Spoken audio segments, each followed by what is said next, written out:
Bachelor point কাপাইবো শিমুল লামিয়া। হ একদম ঠিক কইছো। ছোট পর্দার আলোচিত অভিনেত্রী লামিয়া লাম মডেলিং ও অভিনয় দিয়ে ক্যারিয়ার শুরু করলেও ব্যাচেলর পয়েন্ট নাটকে লামিয়া চরিত্রে অভিনয় করে ব্যাপক জনপ্রিয়তা পান তিনি। সম্প্রতি এক সাক্ষাৎকারে নিজের ব্যক্তিগত জীবন, প্রেম ও বিয়ে নিয়ে খোলামেলা কথা বলেছেন এই অভিনেত্রী।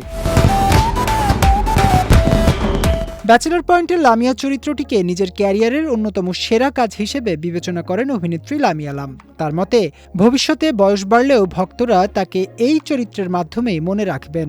ক্যারিয়ারে অন্য অনেক কাজ করলেও দর্শকরা আজও তাকে ব্যাচেলর পয়েন্টের শিল্পী হিসেবেই বেশি চেনেন এবং পছন্দ করেন। ব্যক্তিগত জীবনের প্রেম ও বিয়ে প্রসঙ্গে লামিয়া স্পষ্ট জানিয়েছেন যে বর্তমানে তিনি কোনো প্রেমের সম্পর্কে নেই। কাজের ব্যস্ততার কারণে প্রেমের জন্য আলাদা সময় বের করাও তার পক্ষে সম্ভব হচ্ছে না। নিজের ভবিষ্যৎ পরিকল্পনা নিয়ে লামিয়া বেশ স্পষ্টভাবেই তার ভাবনা শেয়ার করেছেন। তিনি বলেন, এখন যেহেতু আমার বয়স বাড়ছে, তাই মনে হয় আরও কয়েক বছর পর সরাসরি বিয়েই করে ফেলব।